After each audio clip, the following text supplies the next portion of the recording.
Mesdames et messieurs, on se retrouve encore aujourd'hui. C'est ici qu'on réfléchit, en tout cas objectivement, pas ailleurs. Les analyses pertinentes, les analyses pointues, les analyses objectives, c'est ici. Pas ailleurs.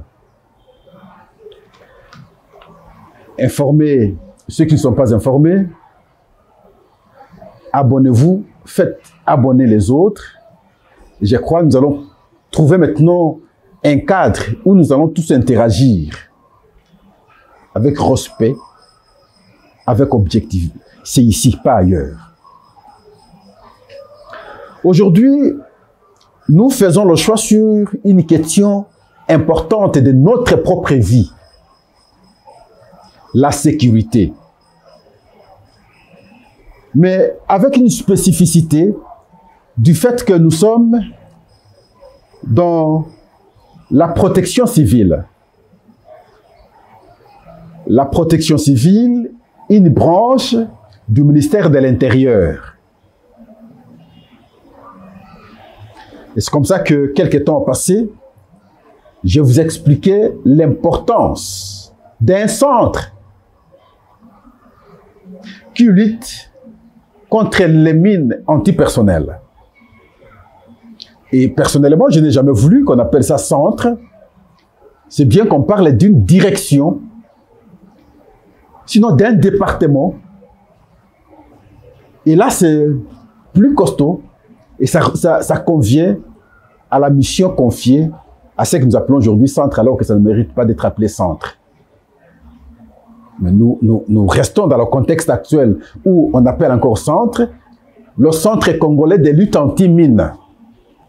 Hier, coordonné par M. Soudi. Et c'est comme ça que beaucoup de Congolais ne connaissent pas ce centre. Parce que le management n'a pas été actif. Le management n'a pas été opérationnel. Le management n'a pas été convaincant. Il a fallu qu'on comprenne l'importance des activités, des opérations que devrait mener ce centre pour qu'on les valorise. Et pour cela, il a fallu maintenant le nouveau personnel.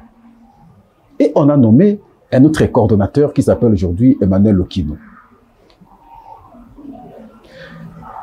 Une fois nommé, après avoir analysé les différentes missions du centre, il a pris le luxe de responsabiliser les Congolaises et Congolaises à travers le pays. Pourquoi? Parce que la République démocratique du Congo, c'est un pays en guerre depuis longtemps. Et la guerre continue jusqu'au jour d'aujourd'hui. La mission première d'un État, c'est de protéger ses citoyens. Les biens, oui, mais c'est au second degré. Mais au premier degré, c'est les humains.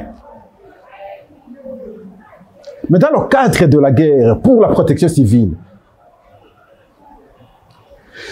lorsqu'il y a guerre, il y a beaucoup d'engins qu'on lance, qui sont lancés à travers l'univers et qui constituent un danger pour la population, sinon contre la population. Et voilà pourquoi il faut des services qui peuvent déminer cela, protéger la population contre les explosifs provenant de ces engins. Est-ce qu'un tel centre, une telle structure, un tel département, une telle organisation devrait rester, en tout cas, simplement un petit centre ici à Kinshasa? Non. Ça doit avoir des branches à travers le pays. Et c'est ce que Emmanuel Okino vient de faire. Et pour ça, nous disons félicitations. On organise le 4 mars 2024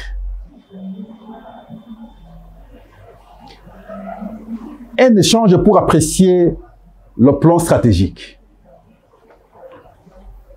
Et c'est en présence de l'Agence coréenne de coopération internationale et le CCLAM a voulu bien entendu rendre opérationnel le plan stratégique 2023-2032. Et cela, bien entendu, après la validation de ce plan par le groupe des experts qui s'est éclaté, ou sinon qui se sont éclatés en panel pour réfléchir sur les différents objectifs. Le coordonnateur national, on peut l'appeler national comme général si on veut, mais sinon, le coordonnateur national, Emmanuel Okino, a prononcé un mot, a brossé, en tout cas, la vision, non seulement du centre, également de ce plan stratégique 2023-2032, avec le budget dégagé pour l'atteinte de ces objectifs. Ça, j'ai aimé. Il dit ceci. Les objectifs du plan stratégique pluriannuel, élaboré par mon service, le progrès ou les progrès réalisés par la République démocratique du Congo en matière de lutte anti-mine depuis le démarrage du programme anti-mine en 2002, tout en décrivant les activités qui ont été entreprises par le passé. Les activités du passé n'ont pas atteint l'objectif. Les activités du passé n'ont pas sécurisé la population. Parce que le travail n'a pas été correctement conçu. Les choses sont refaites aujourd'hui avec intelligence. Et voilà pourquoi il a fallu que les experts réfléchissent de manière plus pragmatique, de manière plus pointue plutôt, sur la question, afin d'envisager l'opérationnalisation de ces différentes stratégies découlant de ce plan. Ce plan pluriannuel constitue une nouvelle feuille de route destinée d'une part à guider les futures étapes du programme afin que la République démocratique du Congo soit à mesure de satisfaire les exigences des différentes conventions anti-mines. Ce n'est pas une structure concernant simplement la République démocratique du Congo. La lutte anti-mine, c'est à travers le monde. Mais avec une certaine particularité dans des pays où il y a l'insécurité en termes de protection de la population, par exemple là où il y a des guerres. Nous sommes en guerre depuis très longtemps. Nous avons toujours des problèmes. Et ces engins explosifs sont largués pratiquement à travers le pays. Mais très spécifiquement, la partie orientale.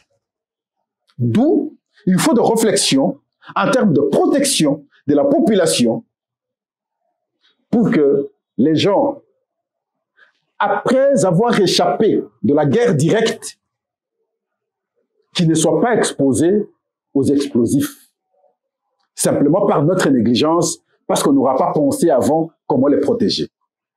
Et ça, ce n'est pas donné à n'importe qui. J'ai entendu certaines structures, je ne veux plus citer leur nom ici, au ministère de la Défense, vouloir prendre le dessus sur le CCLAM, alors que ici, la protection civile revient au CCLAM. Si vous avez la mission de fabriquer les engins explosifs, de les importer ou les transporter, mais vous n'êtes pas expert, n'est-ce pas, au déminage, à la protection civile.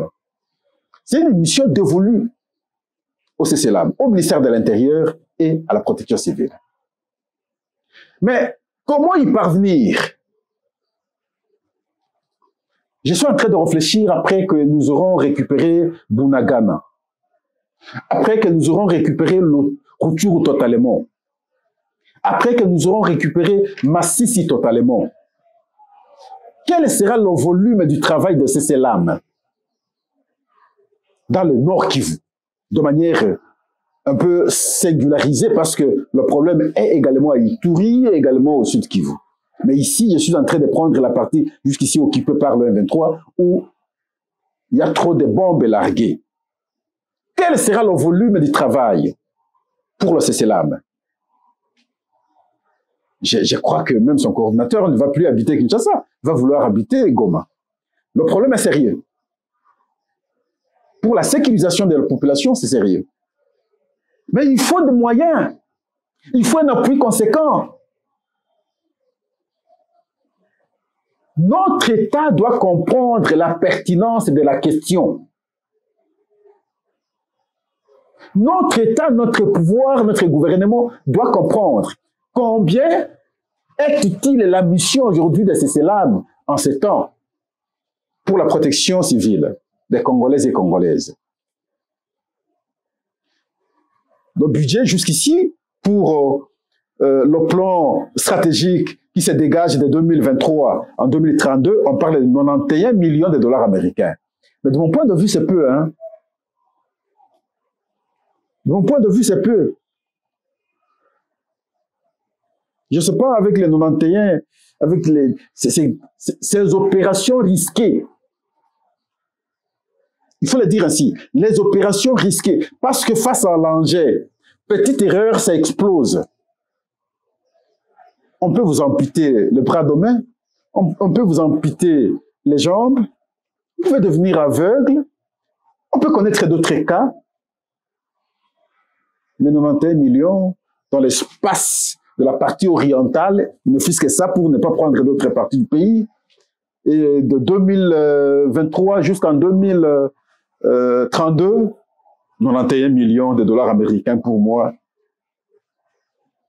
Monsieur le futur Premier ministre, le montant ici est peu. L'activité a été patronnée, bien entendu, par le ministre de l'Intérieur, Sécurité et Affaires coutumières.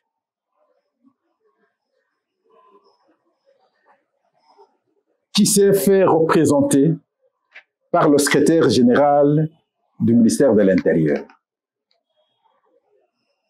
Monsieur Peter Kazadi, sûrement qu'il y a eu d'autres occupations, mais je dois ici reconnaître son engagement sur la nouvelle image que devrait maintenant présenter le CCLAM. Pour ça, monsieur le ministre, vous avez mes congratulations. Il faut garder le cap. Et voilà. Donc la mission est si complexe, si dangereuse, si volumineuse, qu'il faut maintenant des appuis matériels en termes de budget, en termes d'argent, en termes du matériel aussi, matériel en termes de matériel technique. Il faut un appui. Le matériel humain, il est formé, je vous le dis. Parce que de temps en temps, il y a des formations qui sont organisées. Voilà, j'ai bien voulu prendre cet aspect des choses parce que vous savez, nous sommes en période de guerre. L'émission précédente, nous avons fait allusion, nous avons expliqué en fait d'où vient cette guerre. Quelles sont les erreurs que nous avons commises hier, nous comme gouvernement? Le gouvernement passé, avec les Raymond Tshibanda, les textes signés hier avec le 23, avec le CNDP, devant le secrétaire général des Nations Unies et à Addis Abeba aussi, où nous avons aujourd'hui suivi de l'accord d'Addis Abeba. Est-ce qu'on a été conséquent? À travers l'analyse, nous avions démontré que nous n'avons pas été conséquents. Qu'est-ce qu'il faut faire aujourd'hui? Et voilà pourquoi nous sommes dans la logique du chef de l'État, dans la manière de mener, n'est-ce pas, la question, cette question, face à ses amis. Et ici, nous avons le Rwanda, le M23, et également ceux qui facilitent le Rwanda, qui signent des accords avec le Rwanda. Ici, nous voyons l'Union européenne. C'est ce qui a justifié le déplacement du chef de l'État en Belgique pour les faire comprendre que nous ne sommes pas d'accord. Ça, nous appuyons la nouvelle, en tout cas, détermination de l'État congolais pour contourner ce qui a été mal fait hier par ceux qui semblaient ne pas aimer le pays alors qu'ils sont fils congolais. Hélas, ces accords énervent les gens aujourd'hui. En tout cas, merci beaucoup. Nous allons revenir. On est toujours ensemble. Je crois que vous ne serez pas déçus. C'est ici, pas ailleurs.